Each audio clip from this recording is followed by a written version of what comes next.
Good morning, Abushio for Mecha Obia, Adiache Bia. Essentially, you be Ghana won't come up. You say it trains NTA the a chesswa. Aha. Yes. And the train say, I want to see a shako to Jeche. Aha. Fra DJ for Mechiamo, I want to have Kikasa Anquas. It's into ya shako to Jeche. They don't ever come once. Let me go so Kyle say, oh, share Ns3ms3m. Oh, subscribe, mammy, many beji pa na. One like, you know what share na. Afu fronso enya biya share. Na bibia aye kama amaye. Yes, say yeah we reset Ghana. Yenyina me no mienu. Ani ebeboa the president.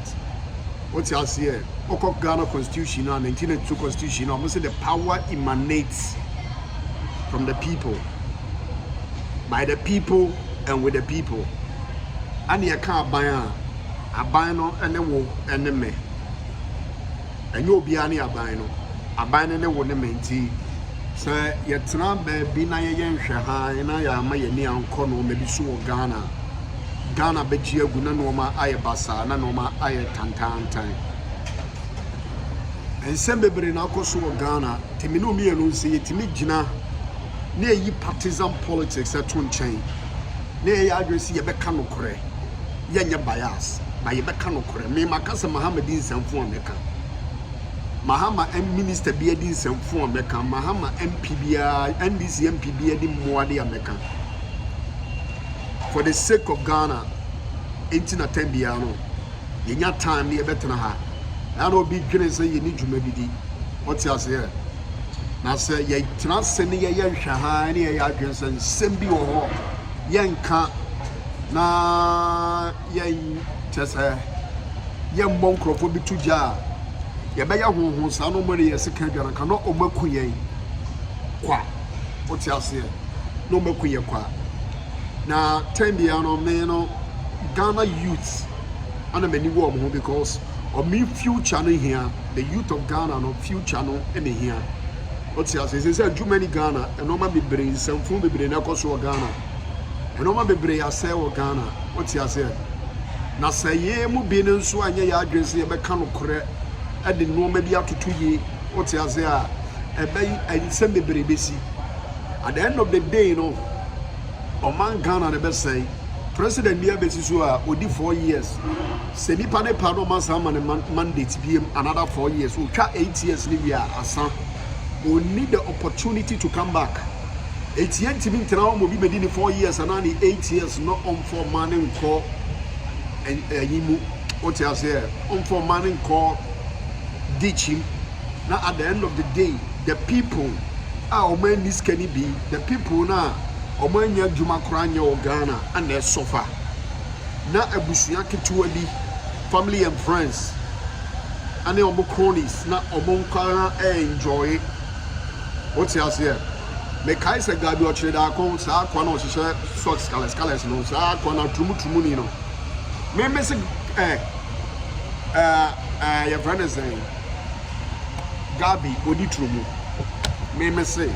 Upon Pamiko baby, I got Miss Udi true. A Kufado Tiwado, Tamana or president.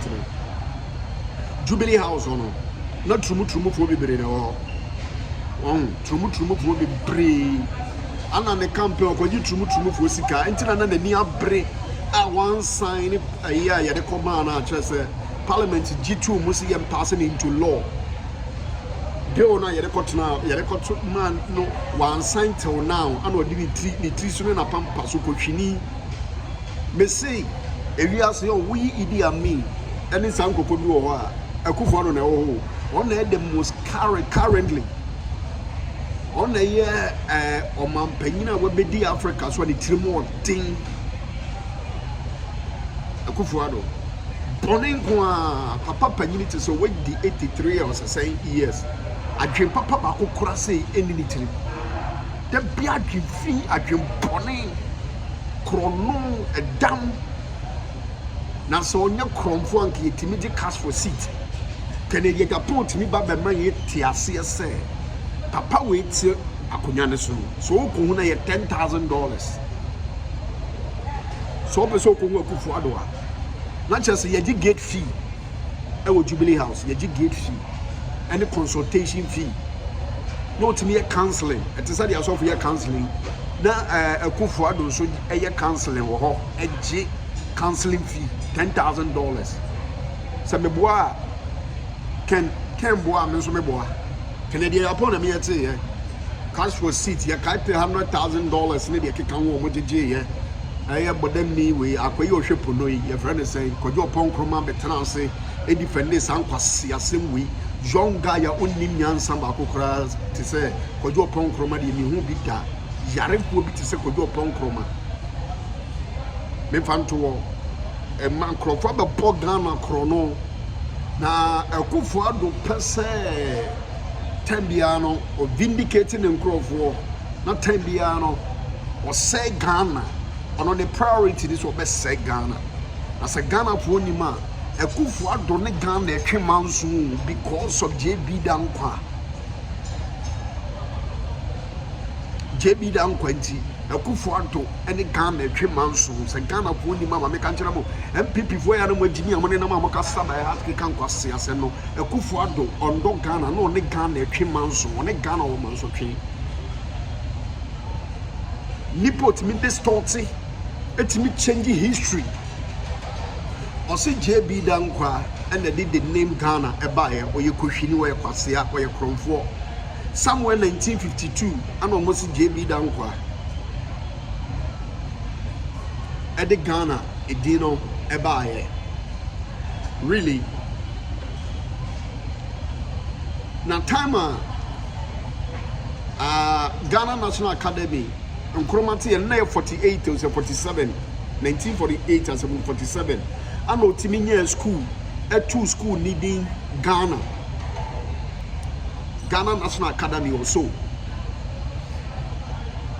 on some Jimmy eti independence kra no opeso chinchina or the JB Dankwa mobeshim na nya se akufo ado eye osaje for Dr. Kwame Nkrumah ko na ma Ghana nya independence or distort bibia or say bibia because ni tirawu onim hwe wa bon anote wo no more ya hwe nkrofo wa training o as lawyers hwe obi ti say Godfrey Dame wontimi win international case bia da wontimi win international case bia da but so nya case o Ghana no we win eti papa we na adwe so be say judiciary no because obi anya na asem we court it was starting so said judiciary no starting so packing crowd. Even the whole US, a country like United States of America, almost Supreme Court judges, omundru 9. What the maximum is 9. The whole of US, Ghana, you are more than 20 outstanding. It was Supreme Court. Akufo-Addo appointee akoshifuo to the extent say whole central obi o contest here as member of parliament in the ticket of MPP otimi appointee na betre Supreme Court so ombra mediasem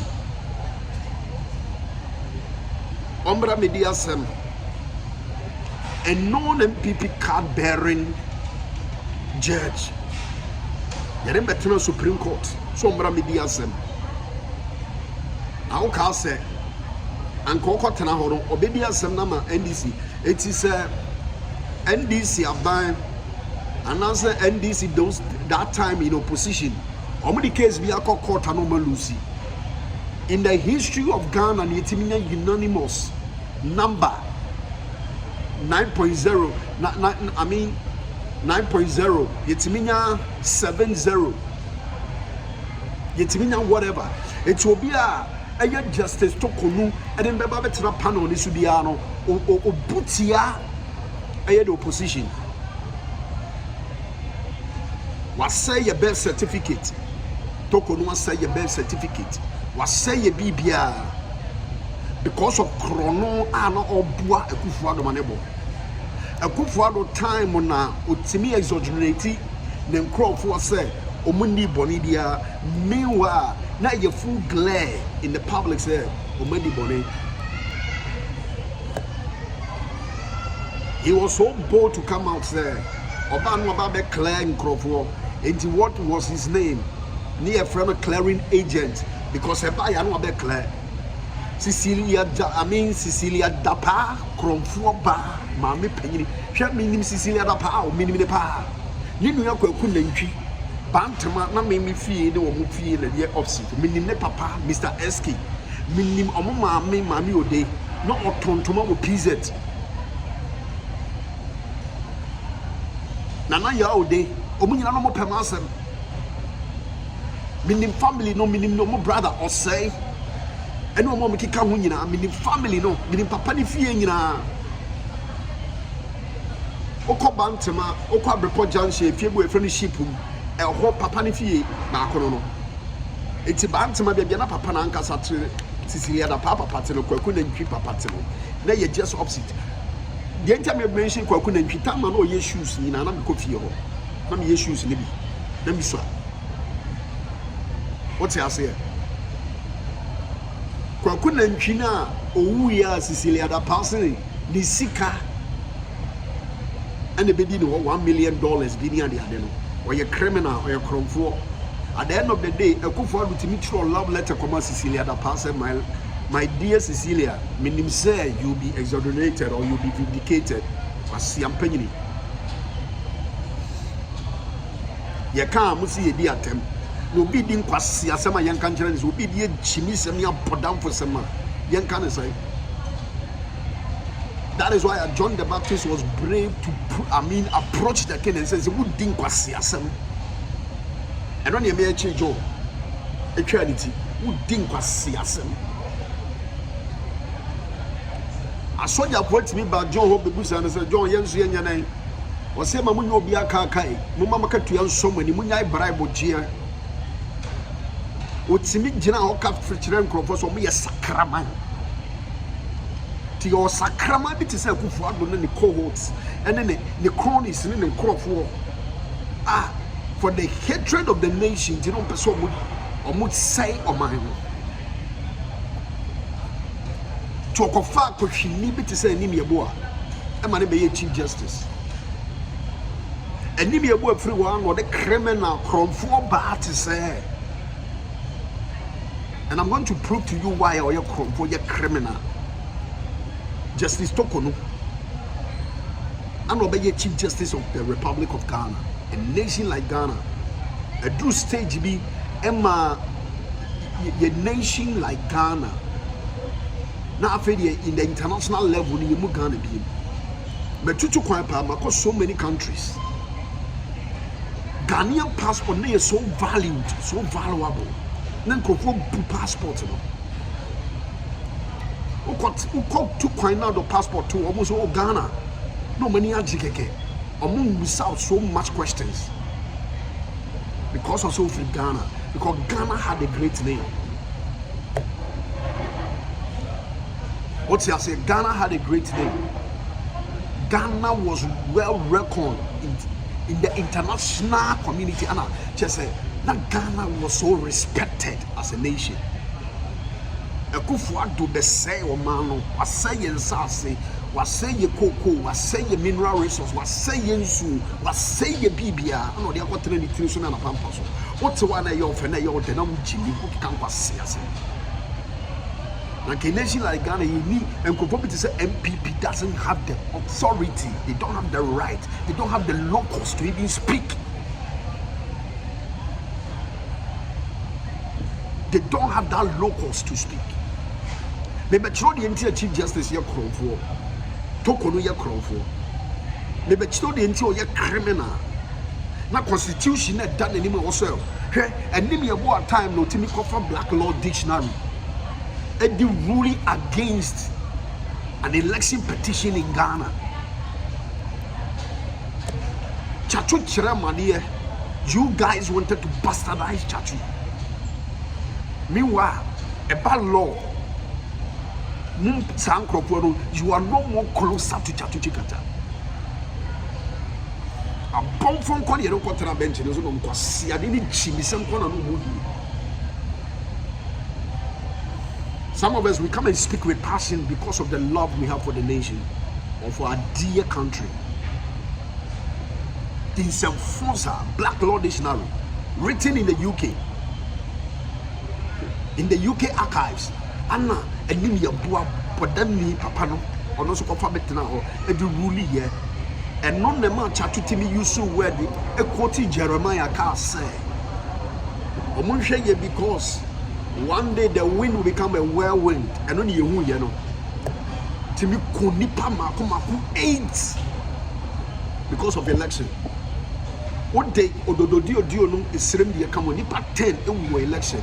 Yetimi ye jini fo ba ko hwini ba bi to say. Je men some can say oh the election was free and fair with few deaths. That mean the patimi ewu apiati ekufo do ensi hoda siampanyini tidal ways okoye ewo voter region tibi ko tana wako ka say senke ba political de ndi amonto ma media nkedi kwanse misia onim nyansa ne bibia ye politics anokofa oba ko hwini te say Torkornoo eye Kofi Torkornoo ere Francis Kofi Torkornoo ere anokofa no be chief justice no so be ye no ma to campasa meanwhile oba we kranya constitutional lawyer when you see constitutional law at the law faculty or at the law school you timi ko fa no be tell us on be interpret the word and that's on be interpret the constitution of the republic to the extent say brofo oh you was sha and you won't will sha na you mandatory. It's almost me you have a Supreme Court in Ghana, because a shall not can be interpreted as no damn school banner. School banner momokoy. Such shall can be interpreted as your judges be to Ghana Nyansan to say in your Jimmy Nyansan. But see, some one Omuni one nyansa, one single nyansa they don't have.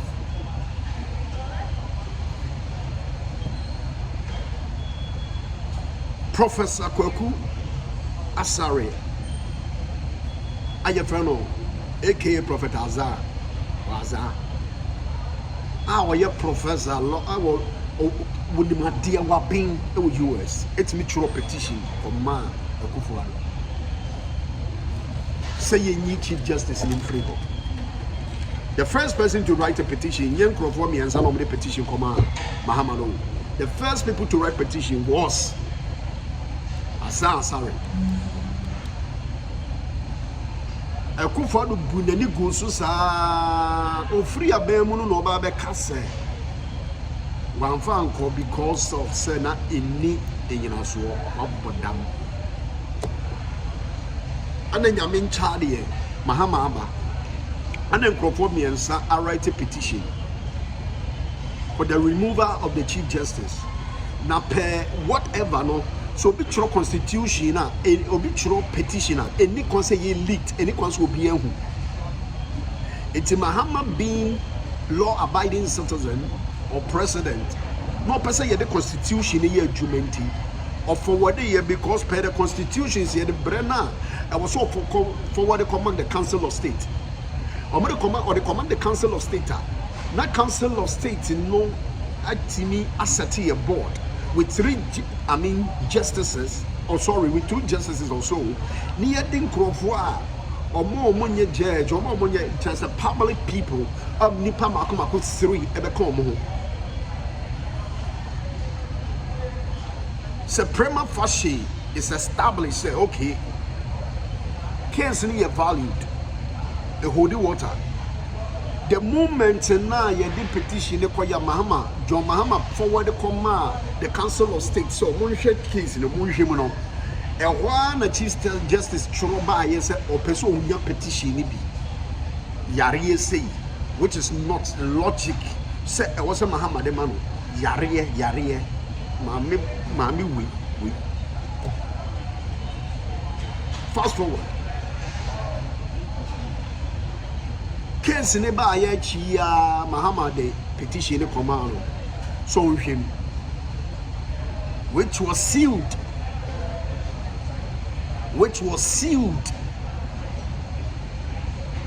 In the response of the bebari so kreni kwanso obi ehu. Then the board or the setup committee now say omo mbe form no omunya establishing prima facie ni dia na chere say ye dia asem no ba beto it what they will recommend to the president no, and the president no, it's mandated to work on their recommendation. Yedanyane ya kromfo ba kwa oba be ye board member ewo airport. Paul adomo chiri chimifuo ko hwini twamanfo. Etim betena good evening Ghana. Wenya the document. When your Chief Justice no response as saying petition, how did he get it? It's an indication Chief Justice Neliki here because she needs political sympathy. She needs political sympathy. Because she knows when she's able to link it to them now, they will be able to start talking about it in the form of petition to make the petition irrelevant and useless and frivolous. That is why Swami MP Jimmy Fuano Sutimiko General press conference can say petition is frivolous and your days MP NDC person we Chief Justice Ronald we these are the people. Magana.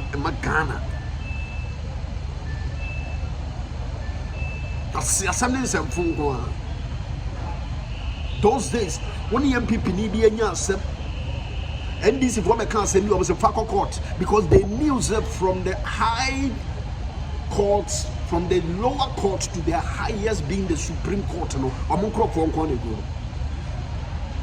now, Koku Azar, Essential Command. Mahamebiem, another petition. Now the woman, the reason why I per se ye Chief Justice ni free ho, and the reason why I menu me and no per se you making noise so that Chief Justice will be corner in the now. The first point is a transfer of judge in the Opuni trial. Me know me and him Coco Board chairman, that is Dr. Opuni. Those days the case now. Now, my reading channel. As I've cited the trial of former Coco Board CEO, Dr. Stephen Opuni, the Republic versus Opuni, Stephen Kwabeno Opuni, Sedu Agongo, Munina Munim Sedu Agongo, Class FM, Accra FM, whatever. Agricourt Ghana Limited. It's a republic against these two people and one institution called Agricourt. As a clear example of the Chief Justice abusing her administrative powers, abuse of power. Abuse of power is a crime in Ghana. It's you are abusing the power. He alleges that she reconstituted the Supreme Court panel already seized of the matter. Justice Onyenuga,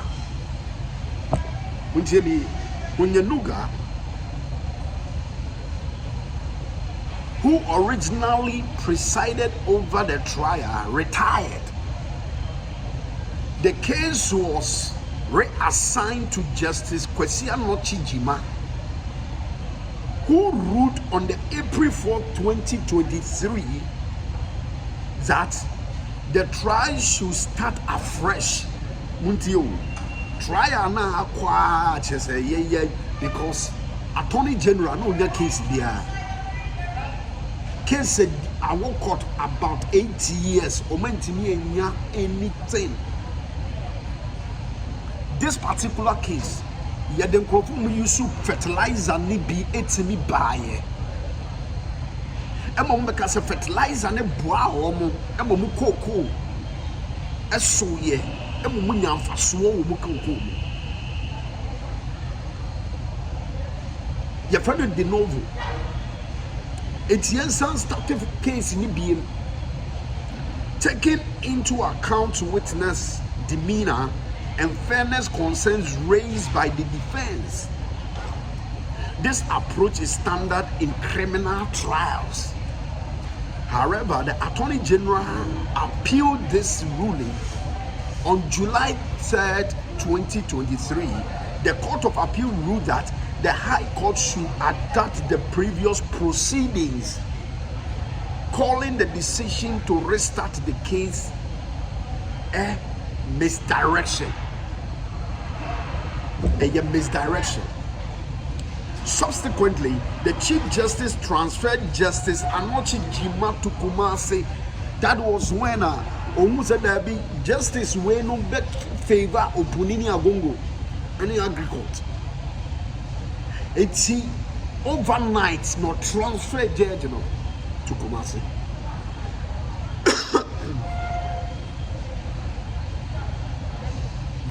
And appointed Justice Abwadi Talo from Winneba. I'm only Justice Baku free Winneba to take over.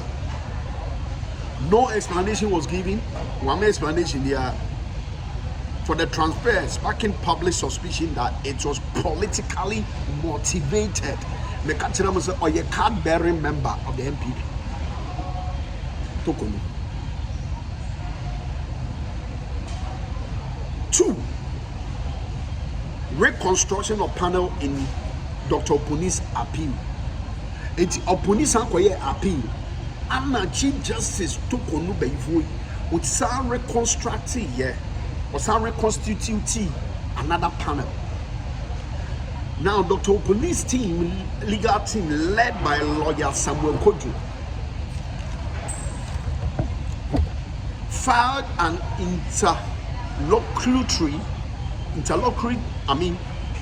interlocutory appeal at the Supreme Court on July 7, 2023, challenging the Court of Appeal's decision. Check the date, being in 2023. Na Kronoa or Paul Mangana the same 2023 no me challenging the Court of Appeal's decision, a hearing because 17 January 2024 with a 5-member panel. 5-member and was set up. However, on May 8, 2024, the Chief Justice, controversially reconstituted the panel, or some reconstitute on the panel, no, reconstituting. The panel retaining only 2 of the original members, not the new judges about here. And presiding over the new panel herself,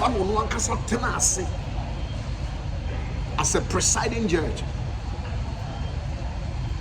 Kojo objected, citing Article 157, Clause 3 of the Constitution, which prohibits a judge or panel from withdrawing after hearing arguments against the law.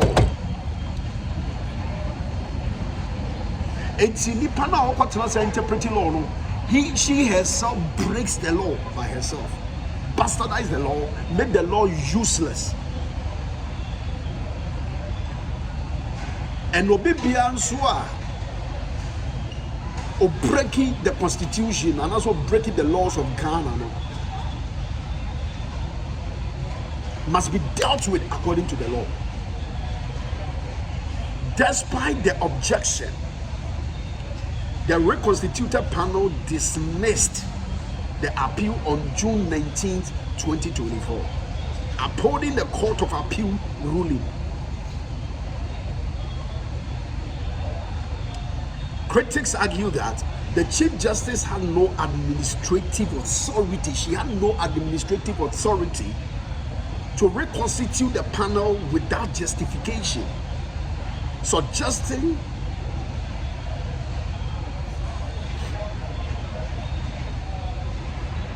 a usurpation of judicial power. 3. The Ablakwa case. On June 25, 2024, lawyer of the MP for North Tongue objected to the reconstituted Court of Appeal panel. They noted that the original panel, Justice Senyor Jemefa, who was presiding that time, Alia Sewa Asare Buchi, Pamela Cranton presided, and Kweku Akabuafo, with only Asare Buchi remaining. So you were going to know Asare Buchi. The objection was dismissed, but later evidence reviewed that Justice Jemefe had been directed to return the docket to the Chief Justice. He is expected to be subpoenaed. Your friend is subpoenaed to be subpoenaed to testify. 4. Another case be Republic versus Elijah Mahama and 2 others. ACO Upper West Region, Ayawa. On May 22nd, 2024, during proceedings in the Y High Court, it was announced that the Chief Justice had directed that following the committee proceeding in Y, all further proceedings be transferred to Kumasi.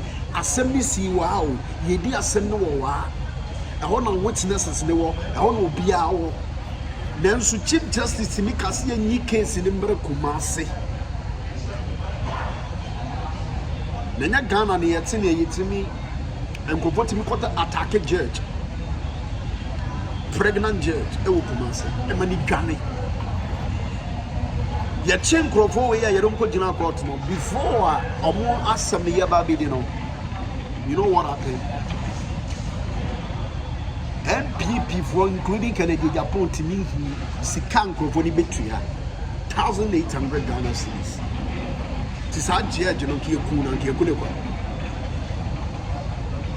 Now, this decision drew widespread criticism from the Upper West region, given that the crime took place in Wa, and most witnesses and the prosecution residing there.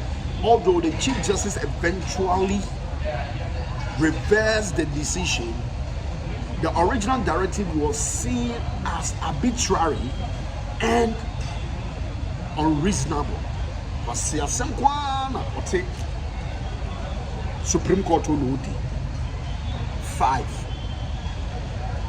In the vacant seat case now. The Chief Justice also came under fire for her handling of the case filed by the MP for Efutu Afenyoma case, challenging the declaration of 4 vacant parliamentary seats by Speaker Agban Babe. Sa seat bina yekase almost case ni ye enti eni kwanso mba parliament no anadwona Afenyoma kitimi ko hu Chief Justice within few minutes and the constitutive panel say omontana case so. Meanwhile, in some criminal case deep for how long? Within few time, an hour of school, Afenyoma case take hu Justice Torkornoo no kwa nim secret e wo mu no ntem. Emma Torkornoo kohwini bayifo bayi etimi tenase a constitutive panel see any case. Critics questioned the speed with which the case was heard. and accused her of prioritizing a case aligned with their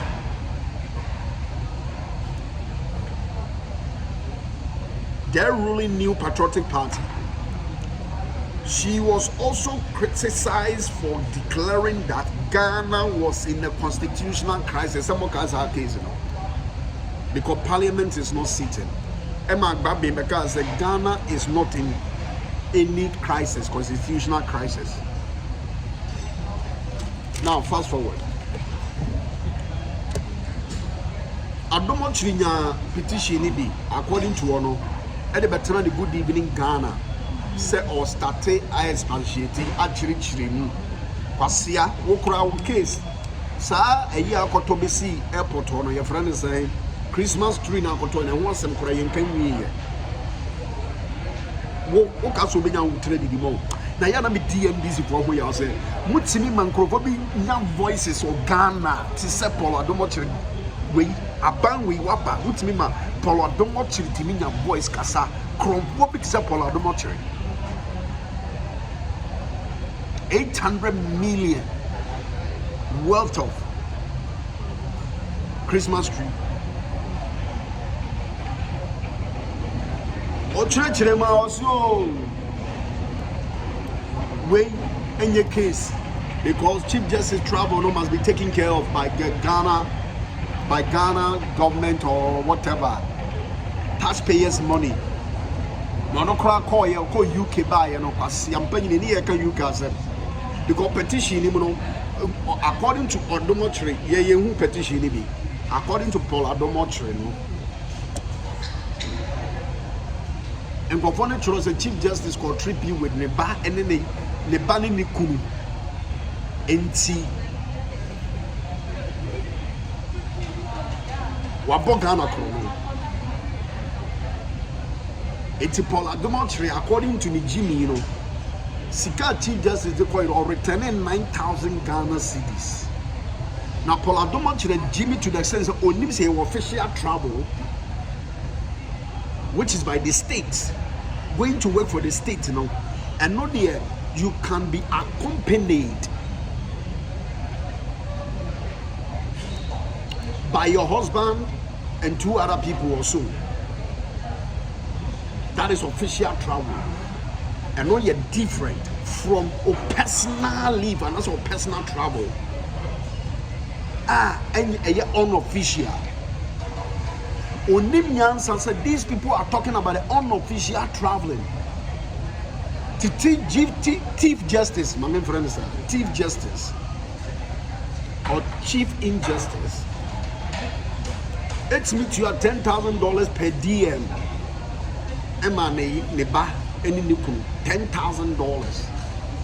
Young go to Ghana $10,000 ko mu bi da. Otimi tuya. Now at the judicial service on Ankasa no more auditing. It's your judicial audit service. Omana no me what judiciary holding you know they audit it. I know omu statement ba ye Omankasa de omo report about out. It's your judicial service report. Hello. The Guswame ka was oh share your friend is saying Dennis TV, who subscribe and no share. Who subscribe and no share. Me okuyeni. It's your judicial service audit report.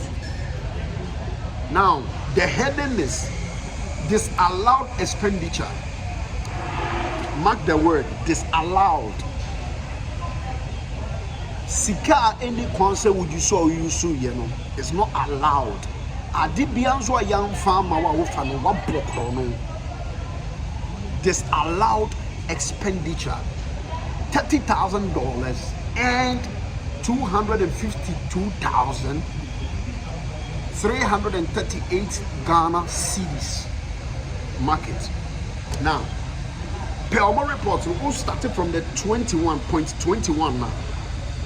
Regulation 78 of the Public Financial Management Regulations, Public Financial Management Regulations 2019, LI Ns3ms3m provides that a principal spending officer of a covered entity is personally responsible for ensuring in respect of each payment of that covered entity the validity, accuracy, and legality of the claim for the payment.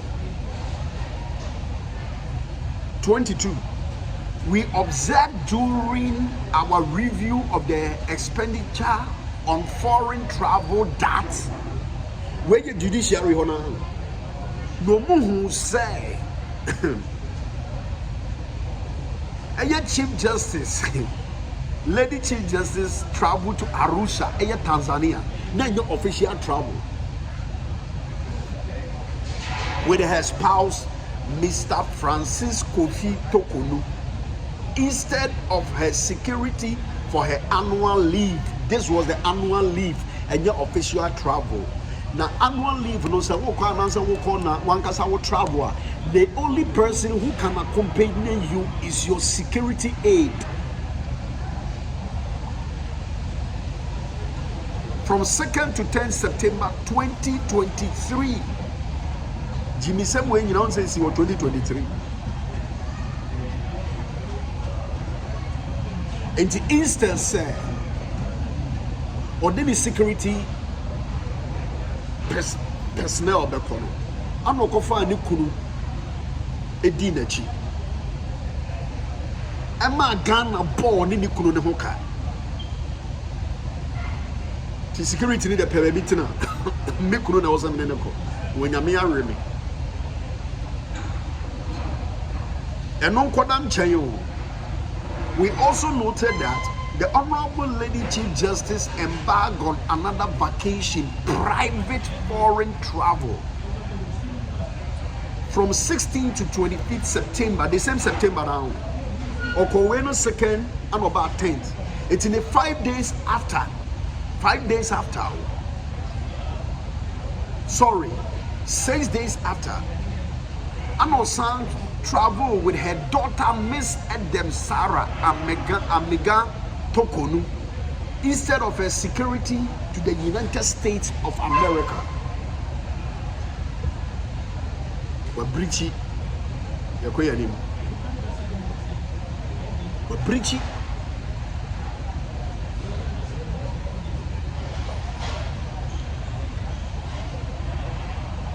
You see, what the law no, any make you keep for. Fast forward, young lady.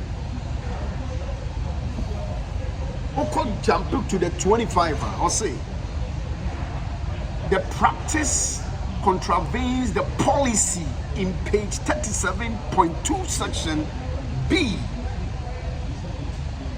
1 and 2, personal travel by the Chief Justice of the policy on foreign travels by head of the Judiciary and Superior Court Justices 2019 of the Judicial Service, which stipulates that where the Chief Justice embarks on a personal or private foreign travel, he or she shall be accompanied by security alone. Because on famra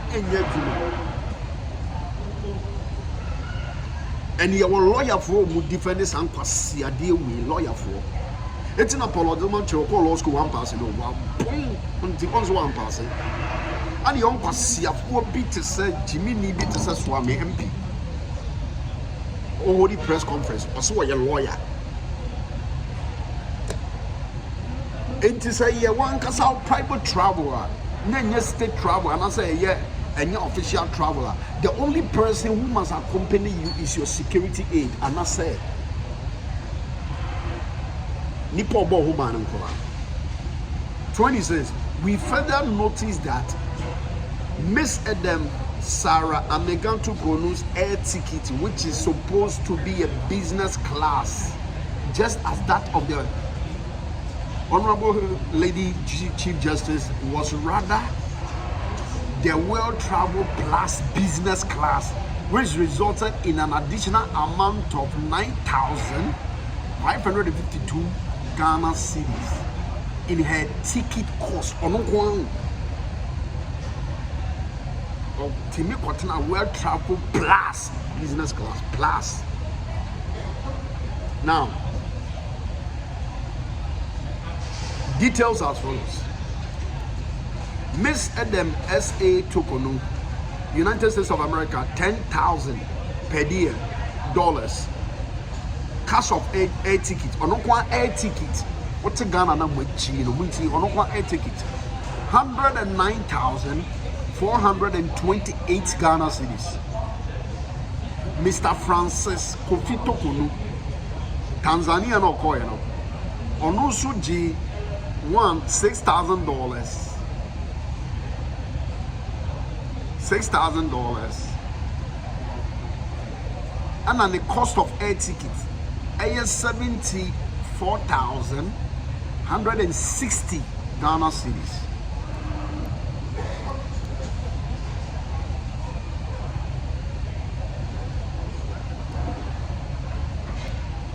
What's in your bomber will crown, Chief Justice your crow for. Now,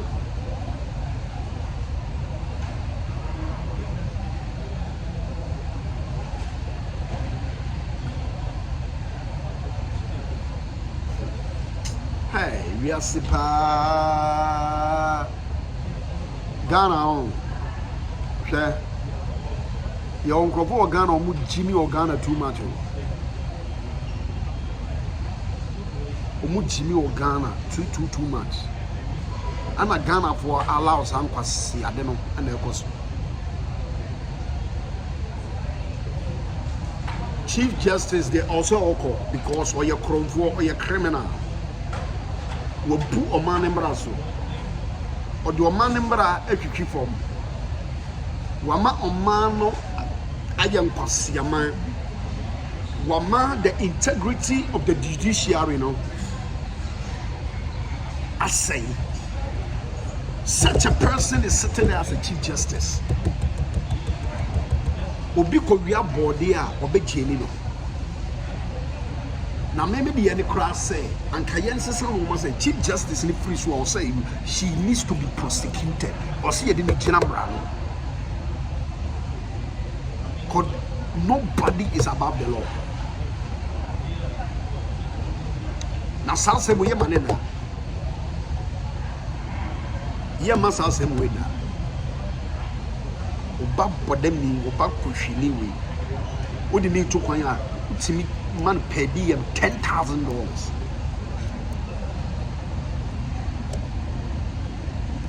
Average Ghanaian it's a horse of her. Average Ghanaian to a the obinya 3 square meal a day our Ghana because of the ayarifo we aya Ghana because of the abodamfo we aya Ghana. And you want us to keep mute, you want us to keep quiet. Mr. Chief Justice Oye Dobeko. Now she will be the worst Chief Justice ever Ghana have ever gotten. Or the Mkwasiya and Mkwasiya Neko. And Tina and any number of person because on one can so why no matroka, why no mabasa, na counting some fools any of as a Chief Justice. Chief Justice. Abusuya for because we make our share Davis TV, share and like and comment, na subscribe. No, we go near notification bell on the society. The video be about should. These are few of her crime. Few of her crime. And